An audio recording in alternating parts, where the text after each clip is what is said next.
You ask Tiger to solve. This deals with linear equations with one unknown. The final result is x equals 3.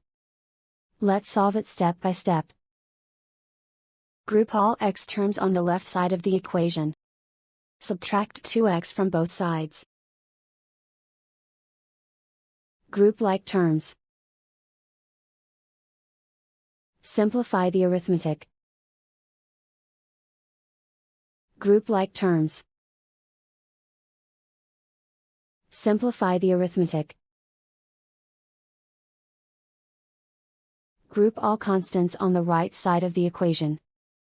Subtract 19 from both sides.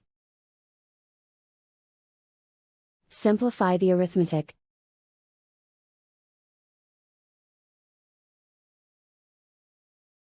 Isolate the x. Divide both sides by -6. Cancel out the negatives. Simplify the fraction. Cancel out the negatives. Find the greatest common factor of the numerator and denominator.